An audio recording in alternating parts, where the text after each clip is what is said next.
తమిళనాడులో టీవీకే విజయం సాధించడం అనేది ఓన్లీ ఒక్క సర్వే సంస్థ మాత్రమే ఎక్స్పెక్ట్ చేసినట్టుంది. మిగతా అన్నీ కూడా డిఫరెంట్గా ఇచ్చాయి. కరెక్ట్. ఇప్పుడు వీళ్ళు పోస్ట్ మార్టం చేస్తున్నట్టుగా ఉన్నారు. డిఎంకే పార్టీ ఇన్ని రోజుల తర్వాత విజయ్ యొక్క ఫ్యాక్టర్ని చాలా అండర్ ఎస్టిమేట్ చేసాం మేము అని చెప్పి అనుకుంటూ ఉన్నారు. క్యాడర్ని కూడా చాలా ఇగ్నోర్ చేసామని చెప్పి మాట్లాడుతున్నట్టుగా ఉన్నారు. ఏంటి వీళ్ళ ఓటమిని ఎట్లా చూడొచ్చు? మళ్ళీ వీళ్ళు బౌన్స్ బ్యాక్ అవుతారా, లేకపోతే మన వెస్ట్ బెంగాల్లో లాగా?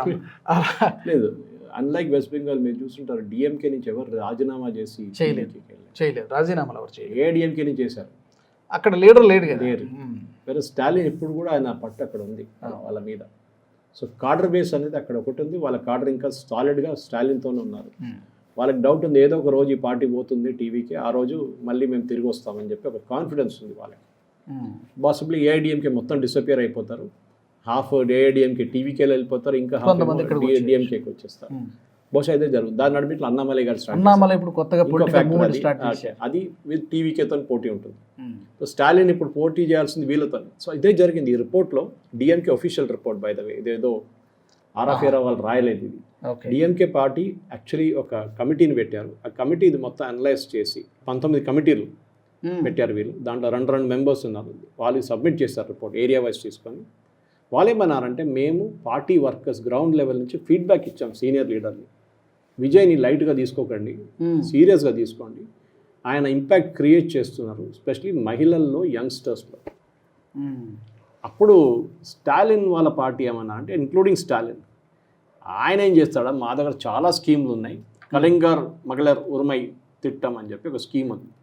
ఓకే, ఈ స్కీమ్లో చాలా డబ్బులు ఇస్తున్నాం, మనకే ఓటేస్తారు, ఎవరికి ఓటేస్తారు వీళ్ళని చెప్పారు. ఈ స్కీమ్లో 2 ఆబ్జెక్టివ్స్ ఉండేవి రాజు గారు. నేను ఈ స్కీమ్ ఎందుకు మెన్షన్ చేస్తున్నా అంటే, ఇది ఈ రిపోర్ట్లో అన్నిటికంటే ఇంపార్టెంట్గా మెన్షన్ చేశారు. ఇది మహిళలకి మనం మధ్యప్రదేశ్లో చూసాం, ఇంకొక పేరుతో లడ్లీ బహన్ స్కీము, మధ్యప్రదేశ్లో, మహారాష్ట్రలో ఇంకో పేరు ఉండే, వెస్ట్ బెంగాల్లో ఇంకో పేరు పెట్టారు దాన్ని. ఓకే, అన్నపూర్ణ సంథింగ్ అని పెట్టేసి దాన్ని ఇది అందరూ సపరేట్ స్కీములు పెట్టి అందరూ సేమ్ చేస్తున్న పని ఒకటే. దీంట్లో ఏం చేస్తారంటే, 21 సంవత్సరాలు క్రాస్ చేసిన మహిళలు, ఓకే, క్వాలిఫికేషన్స్ ఉంది దాంట్లో, ఆ క్వాలిఫికేషన్ ప్రకారం వాళ్ళకి 12,000 రూపాయలు సంవత్సరానికి ఇస్తారు అని చెప్పారు. ఓకే, అది కాకుండా ఈ పబ్లిక్ డిస్ట్రిబ్యూషన్లో ఉన్న fair price shop enumerate unit అంటే వాళ్ళు దాంట్లో కూడా రిజిస్టర్ చేసుకోవచ్చు, వాళ్ళ ఫ్యామిలీ కార్డు వాళ్ళ పేరు మీద ఉంటుంది. సో ఈ ఉమెన్ వీళ్ళందరూ పుట్టిన ఒక కట్ ఆఫ్ డేట్ ఇచ్చారు. Okay, those women born before September 2002. Okay, అంటే ఒక ఏజ్ మీరు అంటే సెప్టెంబర్ 2002 to 26 వచ్చిన వీళ్ళందరూ యంగ్స్టర్స్. ఓకే, మీరు 26-24 సంవత్సరాలు ఉంటుంది. వాళ్ళకి కాదు, దానికన్నా ముందు ఉన్న వాళ్ళకి, మిడ్ ఏజ్ వాళ్ళు ఉన్న వాళ్ళకి మేము 21 సంవత్సరాలు కంప్లీట్ చేసిన వాళ్ళ కోసం ఇది ఇస్తున్నాం మేము స్కీమ్ అని చెప్పారు, 12,000. సో వీళ్ళేమన్నారంటే, ఈ స్కీమ్తోని మాకు ఓట్లు కచ్చరా అలాగా వచ్చి పడుతుంది అనుకున్నాం. కానీ జరిగింది ఏంటంటే, ఈ స్కీమ్లో చాలామంది అప్లై చేశారు, మహిళలు లక్షలు అప్లై చేశారు. న్యాచురల్లీ దాంట్లో చాలామంది ట్యాక్స్ పేయర్స్ ఉన్నారు, దాంట్లో చాలామందికి ఇన్కమ్ ఎలిజిబిలిటీ లేదు. సో వాళ్ళు రిజెక్ట్ చేశారు. వాళ్ళు వెళ్ళి విజయ్కి ఓటేశారు. ఎవరైతే రాని వాళ్ళు ఉన్నారో వాళ్ళందరూ వెళ్ళి విజయ్కి ఓటేశారు. విజయ్ కూడా ప్రామిస్ చేశాడు, ఇదే ఒక సిమిలర్ స్కీమ్ ఆయన దగ్గర కూడా ఉండే. స్కీమ్ వర్సెస్ స్కీమ్ కాదు, నాకు స్కీమ్లో నా పేరు రాలేదని చెప్పి. సరే, స్కీమ్లో పేరు వచ్చిన వాళ్ళైనా ఓటేశారా, వాళ్ళు కూడా వేయలేదంట. వాళ్ళు ఓన్లీ 40% అన్నమాట. సో వాళ్ళు 40% డిఎంకేకి ఓటు వేయలేదు.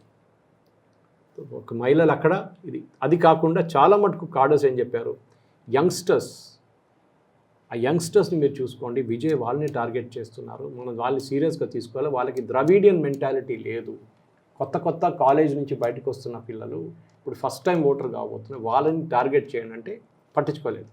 Silent revolution. ఆ పని అప్పగించింది ఎవరికి? సనాతన ధర్మ, సనాతన ధర్మాన్ని చంపేయాలని చెప్పిన మంచికి ఇచ్చారు ఉదయనిధి స్టాలిన్.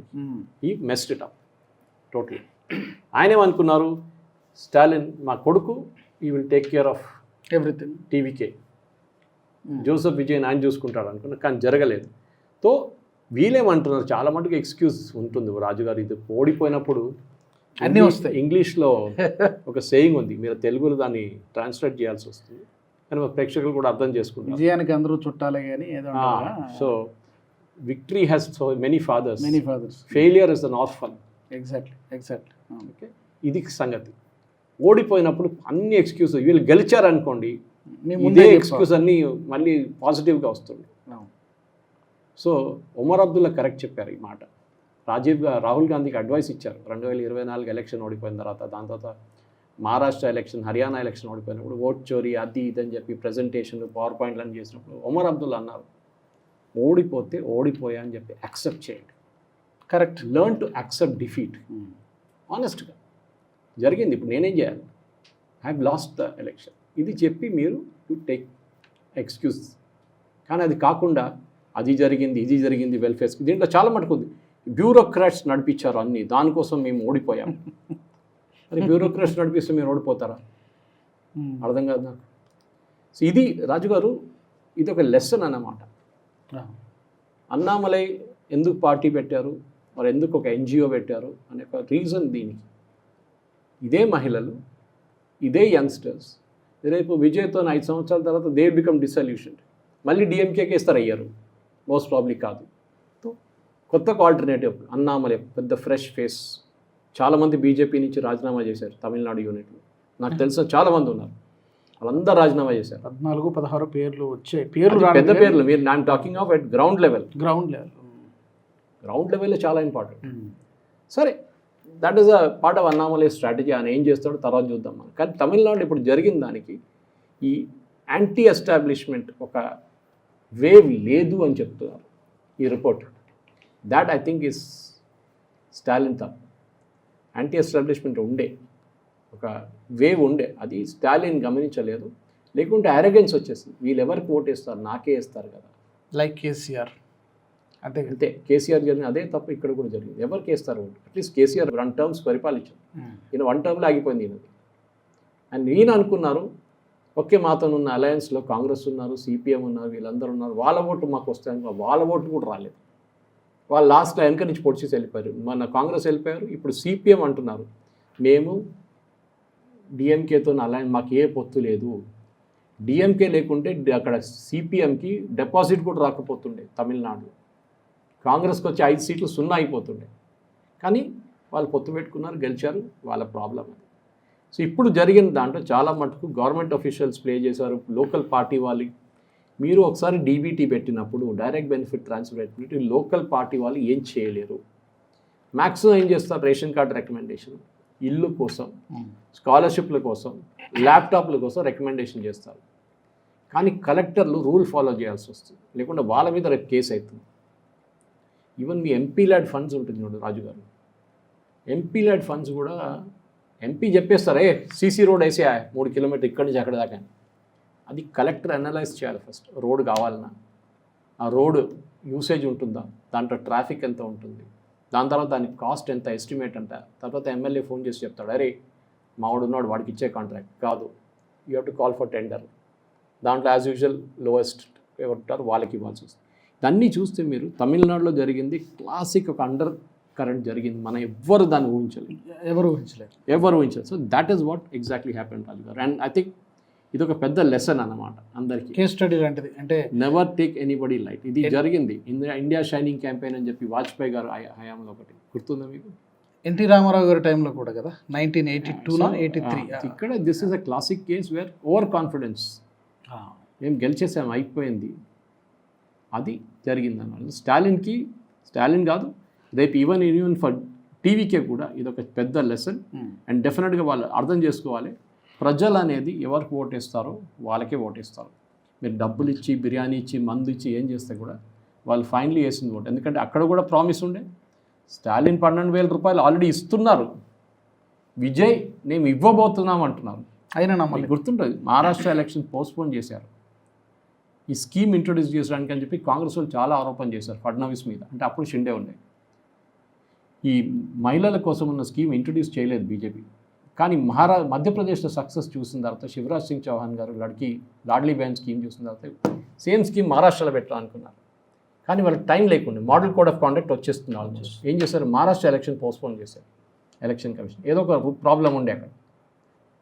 ఆ టైంలో వీళ్ళు ఇంప్లిమెంట్ చేశారు స్కీమ్. ఒక గవర్నమెంట్ డబ్బులు వేసినప్పుడు ఆ అకౌంట్లో వచ్చి పడినప్పుడు ఆ గవర్నమెంట్ మీద ఎక్కువ విశ్వాసం ఉంటుంది. ఎవడో బయట నుంచి నేను మళ్ళీ 50,000 రూపాయలు మీకు ఇస్తాను నెలకంటే వాళ్ళని బిలీవ్ చేయరు, ఇచ్చిన బిలీవ్ చేస్తారు. సో స్టాలిన్ డబ్బులు ఇచ్చినా కూడా స్టాలిన్ వాళ్ళ పార్టీని నమ్మలేదు ప్రజలు. అక్కడే ఒక పెద్ద లెసన్ ఉంది. సరే, తమిళనాడు ప్రస్తుతం అలాగే వచ్చింది కాబట్టి ఒక చిన్న మాట చెప్పండి సార్. ఇప్పుడు అన్నామలై WeTheLeaders.org పెట్టాడు, ఒక పొలిటికల్ మూమెంట్ స్టార్ట్ చేశాడు. అతను పెట్టినటువంటి మరుసటి రోజే ఈమె రజనీకాంత్ అతని సతీమణి లతా రజనీకాంత్ మక్కల్ మేడ ఏదో ఆమెక ఒక పీపుల్ ఫారం అని పెట్టారు. వీళ్ళిద్దరు ఏమైనా కలుస్తారా, లేకపోతే అసలు అన్నామలై ఇంపాక్ట్ నెక్స్ట్ ఎలక్షన్ ఎట్లా ఉంటుంది? మీకు గుర్తుంటుంది, అన్నామలై బీజేపీ జాయిన్ చేసే ముందు ఆయనకి రజనీకాంత్ ఒక మీటింగ్ జరిగింది. Go back. అవును, నేను వద్దన్నాను. ఐపీఎస్ నుంచి రాజీనామా చేసి బీజేపీలో చేరడానికి వచ్చినప్పుడు రజనీకాంత్ పిలిచారు. పిలిచన్నా నేను ఒక పార్టీ పెట్టబోతున్నాను, మీరు నా పార్టీని లీడ్ చేయాలని చెప్పారు యాక్టివ్గా.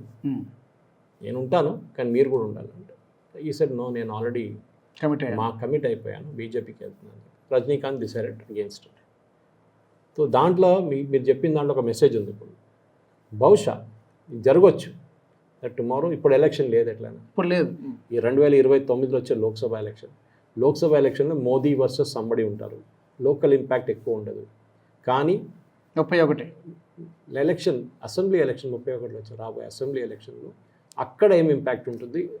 అప్పుడు Rajini impact plus Annamalai impact ఉంటుందని చూడాలి వర్సెస్ టీవీకి. అప్పుడు ఇటువైపు ఏఐడిఎంకే ఉండరు. AIADMK will be totally finished. 5-6 మంది ఎమ్మెల్యేలు పెట్టుకొని తిరుగుతూ ఉంటాడు ఈపీఎస్, అంతే. మిగతా అందరూ వెళ్ళిపోతారు. సో బీజేపీ కూడా పెద్ద ఇదని చెప్పట్లేదు నేను, వాళ్ళు కూడా ఎవరితోనో ఒకరితో పొత్తు పెట్టుకోవాల్సి వస్తుంది.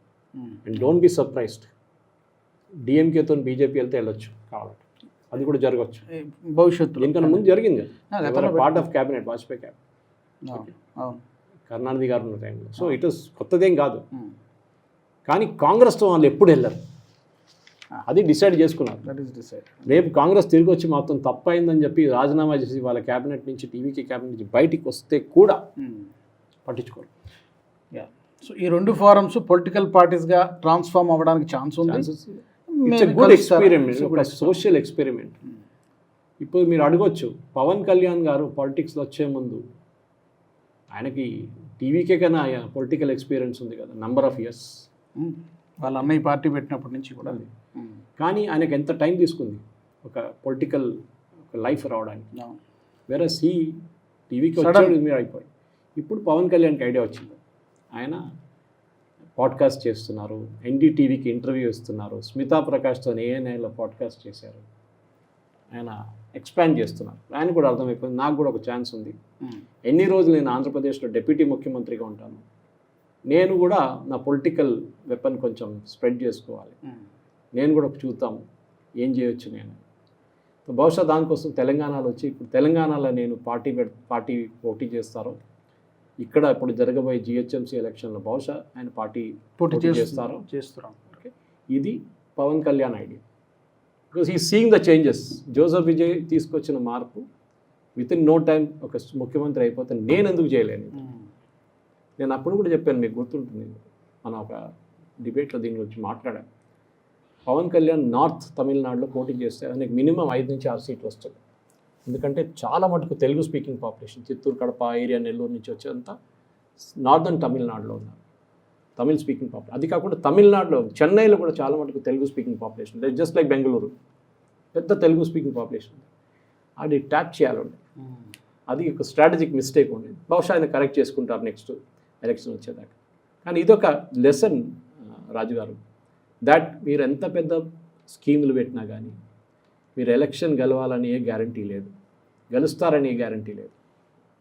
అది స్టాలిన్ దాని నుంచి తెలిసిపోయించాలి. ఈ వీడియో మీకు నచ్చినట్టయితే లైక్ చేయండి, 10 మందికి షేర్ చేయండి, అలాగే కామెంట్ల రూపంలో మీ అభిప్రాయాలను మాతో పంచుకోండి. Nationalist hub group of channels ను సబ్స్క్రైబ్ చేసుకుని తెలుగునాట జాతీయవాద జర్నలిజాన్ని ప్రోత్సహించండి. ఈ వీడియో కింద ఉన్న బెల్ ఐకాన్ పై క్లిక్ చేయడం మర్చిపోవద్దు.